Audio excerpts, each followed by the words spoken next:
Good morning, church. Happy Sunday. Thanks so much for coming out on this cold, kind of gray morning. We're happy to see you all here. I'm Stephanie, for those of you who don't know me, and I just want to extend a welcome. We're so glad that you decided to be with us this morning.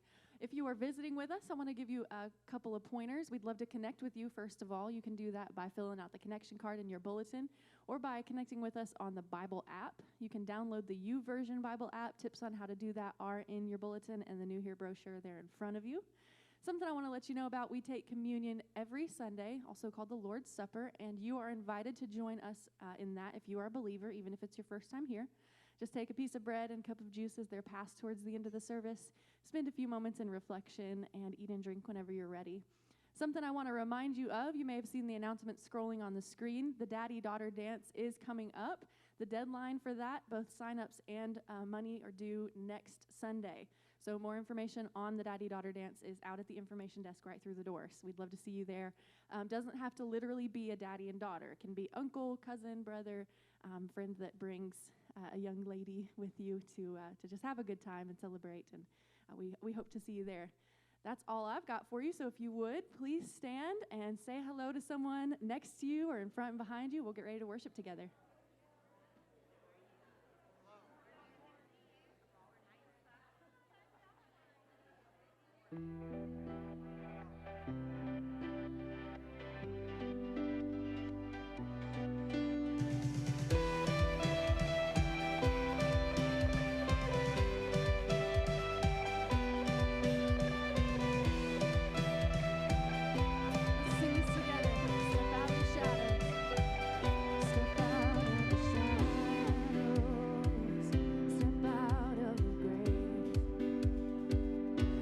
Into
song we could ever sing,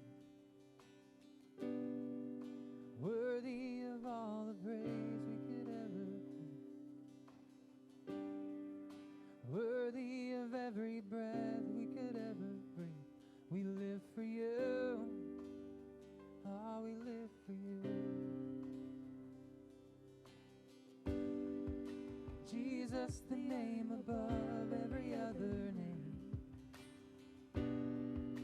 Jesus, the only one who could ever save. Worthy of every breath we could ever breathe. We live for you. Oh, we live for you. Holy, there is no one like you. There is none beside you. Open up my eyes in wonder. Show me who you are and fill me with your heart and lead me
So last week we started a series called When God. And the way we set this up is it seems like there are those times in life when it seems like God is inattentive, it seems like God is uncooperative, and it seems like God is just plain late. We have something in mind for God to do, and it's like He doesn't hear us. And that's really what we talked a lot about last week. We were talking about the idea of God being inattentive. You know, maybe just not listening to us. And we learned that that's not the case, even though it can feel very much like that. This week, what I want to talk to you about is when it's like worse than that. It's deeper than that. It's not like God is absent. It's like we are cursed, right? It's not like He's not hearing us. It's like hearing us and intentionally doing the opposite of what we are praying God to do in our lives. And I would venture to say that there are most of you in this room right now who have experienced something like this. And when it happens in our life, part of us just wants to ask the question, why? Why would God not do this particular thing, right? Like there's no downside to this. This is only good. This seems like the best possible solution. I don't understand why God would not do this in my life. And I would venture to say, many of you in here have a this, right? Maybe the this is, I'm just praying for my marriage to get healthier. I'm praying for my wife to change her mind. I'm just praying to have better health. I'm praying for a diagnosis that will maybe just kind of go away. Or I'm praying for my job to just get better or to change or for me to have some kind of new opportunity. And I don't really understand why God won't do this, right? And I think when those things happen in our life, there tend to be a couple of different responses that I want us to kind of look at for just a second. The first response that we have when this goes on is, you know what? If God is being uncooperative, then maybe God doesn't exist. If God's going to be uncooperative, then maybe I'm just going to consider the fact that perhaps God doesn't exist. The problem with this kind of reasoning is we don't apply this to anyone else in our lives, right? We don't apply this to anybody else. We know this truth, and the truth is this: lack of cooperation is not proof of non-existence, right? Lack of cooperation is not proof. If this were the case, then some of you who are parents would be saying, I'm not sure if my kids really exist, right? Because if cooperation is what it means to exist, you would think, well, they're not doing what I want them to do. Maybe they're not really there. It's just a mirage, this whole thing. And I'm sure some of your kids would probably say about you, maybe Dad doesn't exist, right? Because Dad is not cooperating with what I want him to do in this particular moment. I would venture to say many of you in this room would say, perhaps my boss doesn't exist. I've heard I've got a boss. There are rumors that the boss is out there, but the boss isn't doing what I want the boss to do, therefore the boss doesn't exist. We don't apply that reasoning, but yet we are tempted to apply that reasoning to God. And you know, for those of you who maybe don't struggle with that, there's a second response that maybe more of you struggle with, and the response is this: if God is uncooperative, then there must be something wrong with me. I'm doing something wrong. And it doesn't help when you look around and you see other people and their marriage is going pretty good, right? You see other folks who seem to be getting by. The marriage seems to be going well. The job opportunities seem to be showing up. They're getting the good parking spots in Walmart, right? You know, it starts to get pervasive, and you just start to see everything that everybody else seems to be getting, and you're not getting it. And so you're like, man, maybe something's wrong with me. Maybe I'm doing something. You know, one of the things, we talked a little bit about this last week. I'll be a little bit more specific this week. There can be something going on in churches, even with preachers, and we call them prosperity preachers. Some of you may have heard that term before. Some of you maybe haven't, so I'll explain it just a little bit. A prosperity preacher is a preacher who teaches that the only thing God wants to do in your life is to make you happy. God just wants you to have everything you want. God just wants you to be healthy. God just wants you to be successful. God just wants you to have all the good stuff. And so if you're not experiencing the good stuff, then you're doing something wrong, right? You're not praying it right. You're not saying it right. You're not behaving the way you need to behave. And the problem with this is it just doesn't really jive with all of the stories that we see in scriptures. I mean, imagine how small God would be. If God only had one thing, good things, in his toolbox. And we, by virtue of our behavior, could manipulate God into getting us what we want. Wouldn't that be a very weak God that could be manipulated like that? The truth of Scripture is that God uses all kinds of things. God uses everything. God can even use difficult things that come into our lives. And so that mentality that maybe something is wrong with me, it's not only a harmful perspective on God, but it can be really harmful for us. Because if we begin to process that, if that thought begins to be pervasive in our lives, then all that adds to our faith is shame and guilt. I'm just not good enough. And that is not what God wants for us in our lives. And it doesn't jive with what we see in Scripture. And so today, we're going to jump into another story. Like I told you last week, as we go through these 3 weeks, we did it last week, this week, and then my final one will be next week, we're going to look at 3 characters from Scriptures, each one of which God cared deeply about. And yet something went on in their lives that made them say, why would God not do this particular thing? We're going to talk about Paul. Okay, and I know for many of you in this church, you know a little bit about Paul. You've heard the name. Even if you're visiting church and you haven't been in church a whole lot, you may have heard that name floating around Paul. So what I want to do is we're going to do like a really like lightning review of Paul's life. But we're going to kind of have a little fun with this, okay? So I need your help on this little particular project. We're going to do like a 30-second review. And what's going to happen is this. I am going to talk about something like a description of Paul. And you're going to see on the screen the description that I'm going to talk about. And then underneath the description, there's going to be a quote or there's going to be a line. And that line is your line, all right? So like muster up your best acting skills. And when I give you the signal, and mostly the signal is going to be this. Okay? Like that's your signal. When I give you the signal, you guys got to say the line. And like whatever comes to you, okay? Get creative here. You don't have to do them all the same way. You can like mix it up just a little bit, okay? So we're going to review the life of Paul. First of all, let's go to the first slide. Paul was a rising Jewish leader. He had the best schooling. He was respected by everybody. And this guy was really, really starting to climb the ladder in the Jewish faith. Right? Let's go ahead and go, put it up. I want y'all to be prepared. Okay, he is climbing the ladder in the Jewish faith. And one of the things that Paul loved to do the most, and the reasons that he was climbing the ladder, is Paul liked to go into cities and find Christians and kill them. He went with a group of people. And something that they would do is they would throw stones at these Christians until they died. And Paul noticed something. People had coats on, and the coats were messing with their follow-through. And so he was like, you know what? They should take their coats off. And so they started to take their coats off. And Paul said to them, that was pretty good. Let's try it one more time, and this is the only time we'll do one twice, and the rest of it we'll go through real fast. Paul would see them taking off their coats, and he said to them, I'll get that. So the Scriptures tell us that he would hold their coats, and he would look on approvingly of what they would do.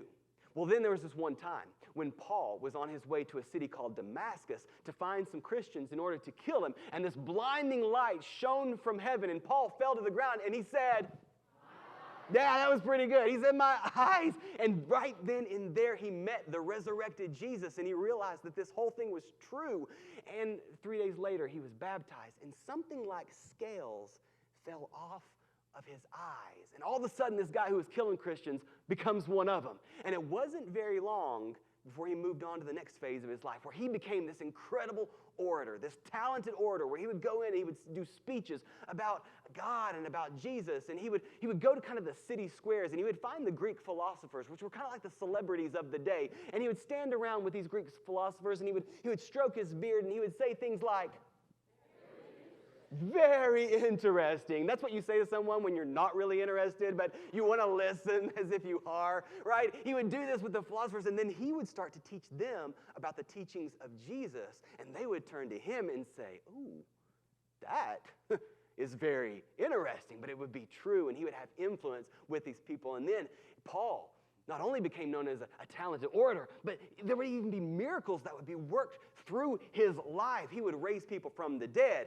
People would be lame, and they would walk again after coming into contact with Paul, and it would lead him to say things like, Right, wouldn't you say hallelujah if something like that happened in your life? And he became known and people would flock to him to see him or to see maybe miracles that he was doing in his life. And then it got even better. He would become this great adventurer. There were plots to kill Paul, and somehow he would dodge the plots. He was shipwrecked and had to swim to shore. And then when he made it to shore, he was snake bitten, which led him to quote Beyonce and say, right, you gotta say it like Beyonce, okay? Like, I won't make you do that. I wish somebody would stand up and say, I'm a survivor. It doesn't go like that, but somebody do it better than me. But he was a survivor, man. He had all these stories about how God would save him from different things, but even more than that, as he got to the end of his life, political people, rulers in Rome would want to meet this guy who was having all of this influence, and they would meet with him, and I bet they went back to their friends and they said, Paul signed my toga, right? Like they just wanted to rub shoulders with this guy. Well, he was imprisoned, but he kept doing something that he'd been doing this entire time, writing these letters and sending them off to different churches and encouraging people. And what's crazy is of the 27 books of the New Testament, the guy wrote almost half. He probably could have written the whole thing, but he got to a point and he finally said, 13 should do it, right? So he ends up writing 13 books of our New Testament. Just this amazing life, this amazing influence. Thank you for your participation. That's the end. I don't want you to do any more of that. But man, like, you think about Paul's faith. You think about how God is using this guy. And like, I'm thinking, I don't ever want to be in a situation, like I hope in heaven, God's not like comparing faiths. Right? Like I don't know if you're like me, but I don't want to be like on stage with Paul and God comparing my faith to his, right? And I don't think you want to be there either. Paul would present his case, and then we'd be like, well, I didn't ever actually talk to someone about God, but, you know, there was this time traffic was real bad. And there was an old lady trying to get out in traffic, and I stopped, slowed down, and she pulled out in front of me, and I think it made a huge impact in her life. Right? Right? I mean, you know, and that's how it would feel if we had to go up against Paul. And yet, this is what you got to catch. And yet, Paul became afflicted with something. And we're going to talk about that a little bit today. So if you want to follow along where he wrote about it, and he writes about it really in an interesting way, maybe like no other way that he wrote about it in the rest of his letters. And it's good for us to just kind of get how Paul is processing this thing in his life. 2 Corinthians chapter 12, if you want to follow along with me. 2 Corinthians chapter 12, he's writing this letter to some people in Corinth, and he wants to talk to them a little bit about how he's processing something that God has allowed to go on in his life. And the first thing that he's doing is he's kind of setting it up, kind of like what we just did together. He's talking about some of the amazing ways that God has been using him in his life and in the world. And so Paul starts in 2 Corinthians chapter 12, starting at verse 6. Even if I should choose to boast, I would not be a fool, because I would be speaking the truth. This is Paul's way of saying, it ain't really bragging if it's true, right? This is what Paul's saying. They're like, even if I chose to, it's not really boasting. But I refrain. I refrain so no one will think of me more than is warranted by what I say. This is Paul's way of saying, really, I don't want to brag, but it's been pretty awesome, right? And he leads into, I don't want people to think more of me than what is warranted by what I do or say, or because of these surpassingly great revelations. He kind of cracks me up here. He's like, I don't want to brag, but they were surpassingly great, all right? And when he writes this word revelations, it's a word that can also mean visions. These visions that God has given him to share with people. These teachings that God has given him to share with people. People would bring to him situations, and he would have this amazing discernment to look at and talk about that particular situation. There was no doubt about it. God was using Paul in an amazing way. Paul is essentially stating what we already know, stating the stuff kind of that we have already talked about today, but then he gets into something else, into verse 7. Therefore, in order to keep me from becoming conceited, I was given a thorn in my flesh, a messenger of Satan to torment me. How many of you have used that phrase, they're just a thorn in my flesh? Y'all in here, have you ever used that statement? Maybe you didn't know that it came from the Bible. You've talked about a person or you've talked about a thing going on and you said, man, that is just a thorn in my flesh. When Paul was talking about it, by using the phrase my flesh, he was talking about a very specific physical ailment that he had been dealing with for a long time. And I think if we look at the scriptures, I have a theory on what that was that he was dealing with. There's other people, and they have lots of theories on what it could have been in his life, and they have permission to be wrong. I think that what I'm giving you has some pretty good footing.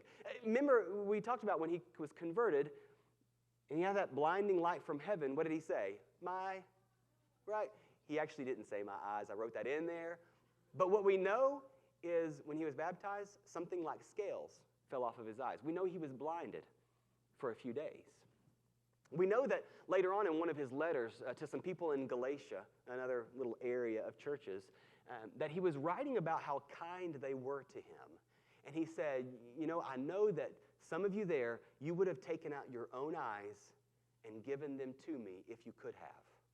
So he talked about his eyes. We know that later on in his ministry that he had somebody write his letters for him. There's even one of the letters that says, see, this is really me. Look at the huge letters that I'm using.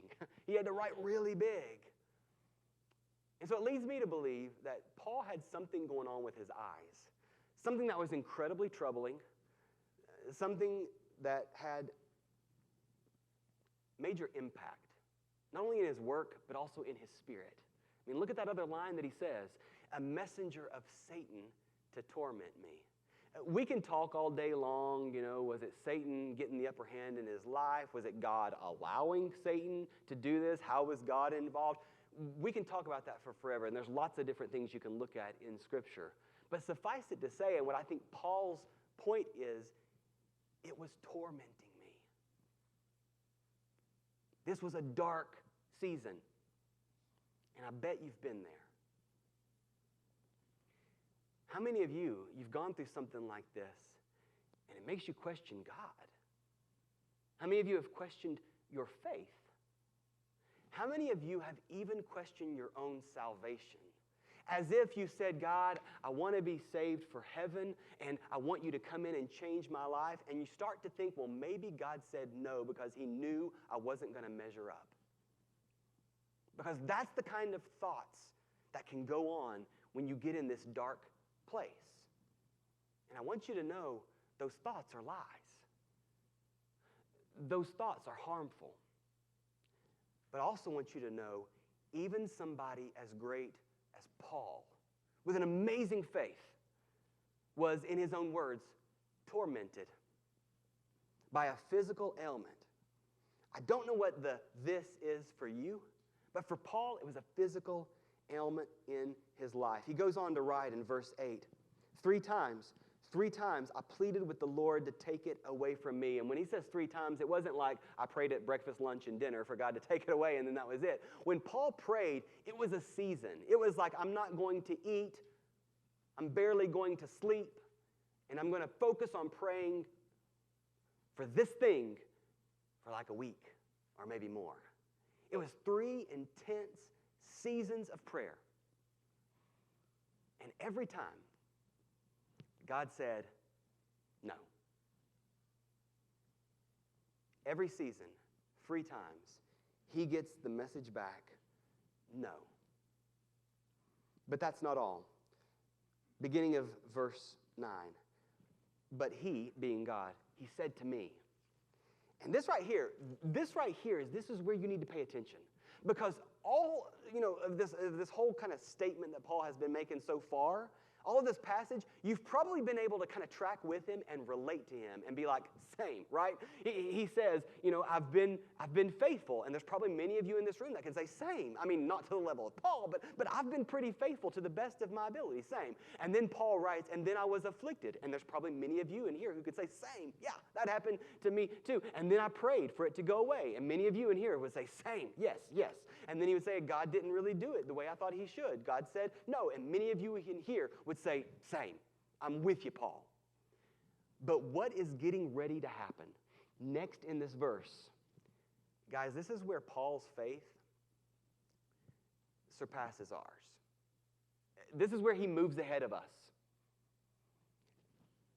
in the things that he is getting ready to say. But what's so amazing about this is Paul is wanting to be your mentor right here in this passage. I don't know if you've ever had a conversation like this with someone, but it's as if Paul is sitting with you at lunch and Paul is saying, yeah, I want to tell you, I have struggled with pride. I mean, he says it to keep me from being conceited. Paul looks his friend, you, in the eyes and says, I want you to know that I've struggled with pride. And there's something that God taught me through my struggle. I don't know if you've ever had a conversation, maybe not with Paul, but if you've ever had a conversation with a friend who was willing to be vulnerable like that with you, and then share with you something God was doing in their life. But it's a powerful moment. This is a powerful moment where Paul is saying, I was struggling with something. And God allowed something to go on in my life, and it tormented me. But here's what he said. So this is not a prosperity preacher. This is not your friend who has read a bunch of religious books and listens to podcasts and thinks that she's everybody's life coach. This is Paul. This is Paul talking to you. But he said to me, 2 Corinthians 12:9, and back to it, my grace is sufficient for you. This is hard for us to wrap our minds around, but there's something that we kind of have to understand. A lot of times when we think about grace, we think of the word forgiveness, okay? It's better if you start to process it a little bit different way. Mercy. The word mercy, that kind of really means forgiveness, where you do something wrong and somebody's not going to punish you. Grace is a little bit different than that. Grace is more about giving you a gift. So I want you to process grace not necessarily just as forgiveness, but giving you a gift. The word grace, the Greek word that is used, can also be translated a gift. And so I want you to process grace. Whenever you see that, grace means undeserved gifts. Now, if we were to think about this kind of like materially, we would think that this is absolutely absurd. Like for example, if like one of our kids breaks curfew, and we decide, you know what, you were late. I told you to be in at 11, but you came in at 1 a.m. But you know what? Mercy would be, I'm not going to punish you. Grace would be, I'm not going to punish with you, and here's a new car, right? Like it's absurd materially. But what God wants to do is he wants to give us gifts spiritually. Because we need him. Because he wants to grow us. He wants you to have new capabilities. He wants you to have a new depth spiritually. My gifts are sufficient for you. Let me ask you, and I actually want you to yell out maybe a couple of things here. When you go through a difficult and dark time, what are gifts God might give during a difficult and dark time? Just say it. Community. Patience. Yeah. Anybody else? Peace. I think I heard it, but it was said very peacefully. Strength, right? I made a list, okay? I made a list just kind of thinking of it on my own. Endurance, right? Moral strength, or kind of a new character to see things differently. Patience, some of you said that. Wisdom, right? Something you can share with somebody else on down the line. Understanding about a situation where you have discernment. The next time that you face it, you're going to have an understanding about that. Empathy, right? You've dealt with a difficulty, and it's amazing how when you go through a difficulty, how people start to come to you and you empathize or feel what they're going through in a different, deeper level. And kindness. You start to realize, man, if I dealt with something so heavy, maybe everybody is dealing with something heavy. And this is something I want you to hear. Our world and your life, we need these gifts more than we are willing to admit. Look at it this way. Our world Our world doesn't need more successful, healthy, talented, skinny, carefree people, okay? We got lots of those. We got lots of those around every corner. Religious ones and unreligious ones, nice ones, and just people who are terrible. The world does not need more successful, healthy, talented, skinny, carefree people. But you know what our world does need? Our world does need more people who are strong morally and patient and wise and understanding and empathetic and kind people. God's giving us these gifts because we need them desperately, but our world needs them desperately. And the promise of God is that He has and He is generous to give gifts that we need more than we can understand that we need. So He says, first of all, God says to Paul, my grace is sufficient to you. Secondly, there's another thing that God says in 2 Corinthians 12, verse 9. He says, for my power is made perfect in weakness. Like, this one's really, really hard. Like, I do not want power like that. I don't want God to be doing His power through my weakness. I want to be strong. So at this point, I'm willing to bargain with God. Like, okay, God, you say your power is made perfect in weakness.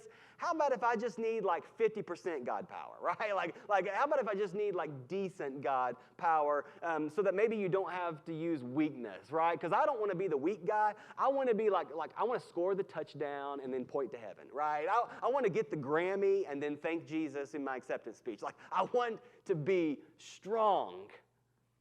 I don't want God to use my weakness, man, because then everybody's going to see it. But for some reason, we get the no in our life. And it makes us feel weak. But we need to understand something that's going on here that God shared with Paul, and now Paul is sharing with you. And this is huge. God can showcase His power on the stage of your weakness. That seems weird. God can showcase His power on the stage of your weakness. Now, some of you might be looking at that statement and you might be scratching your head just a little bit like, what in the world does that mean? I'm not sure exactly how to wrap my mind around that statement. And you might say that, but I would guarantee you that you've seen it and you've understood it. It's the volunteer who doesn't need a trophy or an award or a pulpit, just a room full of babies to rock and young minds to teach. And through that humble act of service, through that what might be seen as weak act of service, God uses it as a stage to shape the next generation. It's a faithful father who might not ever be thanked for all that he has done and given to his family, but he keeps praying for his son to come home, who remains faithful coming to church even though it hurts to show up alone. And God uses that father's faithfulness as a stage to encourage other people to stay faithful. Keep coming to church even when your hearts are broken. It's a high school student who refuses to mistreat someone who's not in her social circle, even though it means she might lose her place in that social circle. But because she was not willing to be driven by pride or popularity, God uses what might be seen as a weak choice to show that He has a love and a care and a concern for all people. It's the many different songwriters throughout Christian history who have let God in the midst of their most difficult pain. And through that, they have given to God their voices. They have given to God their lyrics. And their pain becomes a stage for God to give to the world some of the most wonderful lyrics we have in all of the Christian catalog. Lyrics like, "It is well with my soul." Lyrics like, "What if your blessings come through raindrops? What if your healing comes through tears? What if 1,000 sleepless nights are what it takes to know that you're near? What if trials of this life are your mercies in disguise?" Catch this. It's a preacher from Georgia who knew that God created all human beings with dignity. And though he was powerless to keep himself out of jail, powerless to keep himself from being shot. God used what may have appeared to some as weakness as a stage to proclaim his truth and his love for all people. It's an innocent man hanging like a criminal on a Roman cross. But because of his faithfulness, that cross is no longer a representation of Roman power or the weakness of Jesus. It expresses the power of God using the stage of his crucified Son to show how wide, how long, how high, and how deep his love is for you. I don't know what your this is that you're dealing with. But I know that Paul's story teaches us, first of all, your difficulty is not an indication that God doesn't exist. It is not an indication that God does not love you. And it is an indication. It could be an indication, if you allow it to be, that God can use any sorrow, every disappointment, and whatever difficulty you face to display his greatness, his goodness, his power, and his love. And yet we hear that and we want to believe, but it's hard. And we push back. But I ask you a question. What's more impressive? A miracle? Or someone who lives a lifetime in faithful service, even in the midst of difficulty? A moment of God's mighty power? Or days, weeks, and months of God displaying his power through human weakness? It's not an easy lesson. It's a difficult lesson. But it's one Paul wants to drive home for us. And it's deeper than anything else you're going to get in this world. To finish out our passage, Paul just kind of goes full crazy here. he gets really, his perspective blows us away. So I'll finish it out. Verses 9 and 10. God said to me, my grace is sufficient, my power is made perfect in weakness. Therefore, Paul says, I will boast. I'll boast all the more gladly about my weaknesses so that Christ's power may rest on me. That is why, for Christ's sake, I delight in weaknesses, which is just nuts, in insults, in hardships, in persecutions, and difficulties. For when I am weak, say it with me, then I am strong. It's a strength we might not recognize, but it's a strength that we need and that our world needs more than we can know. Some of you delight in hardships in other areas of your life, and you even think it's good. You might do a workout that just wears you out and even causes some pain, but you know it's taking you to another level. You might at work be willing to burn the candle on both ends and endure some frustration because you know that it's providing a resource or a product, or you love your job, or it's taking care of your family. You delight in that hardship. Why not this one? So I want to just leave you with a few practical little things before we go. The first things are maybe challenges for us. Ask to understand God's work in your life. My guess is you're already praying, but maybe that prayer needs to be nuanced a bit from I to God, what? What are you doing? What are you teaching? He promises us understanding if we will pray for it. Be alert to God's gifts. These are ones that are harder to recognize. It's not the touchdown, it's not the Grammy, but it's something we need. And they are gifts from God. They are grace from God. And lastly, tell your story of God's power. If we don't tell the story, if we don't let people know what's getting us through, then it's about our power, not God's. As we seek to understand, as we recognize the gifts, you have a story to tell. Meet somebody for lunch and tell them. You can experience God's goodness, and he can grow your faith even in the midst of this moment where it seems like he's being uncooperative. He's not. He's working in and through it. But it's only possible if we are willing to take no for an answer. Let me give you 4 more things, and you can write them down or just jot them in your head. We have permission to ask God to take away our thorns. I don't want to be misunderstood. This doesn't mean don't ask anymore. Paul asked. We can ask for God to take away our thorns. Secondly, God has permission to say no. It's God. Third, God may choose to display his power on the stage of your weakness. And lastly, we're not going to experience and understand and be alert to the gifts, the sufficient grace, while we're resisting his will, while we're mad, while we're refusing to see it any other way but our way. We have to be willing, like Jesus. Jesus, who knelt praying in a garden, saying, God, is there any way we can do this without my death? But then stopped and said, not my will, but yours. I want to ask our communion servers to come on down as we get ready to take this meal together. And we remember that moment.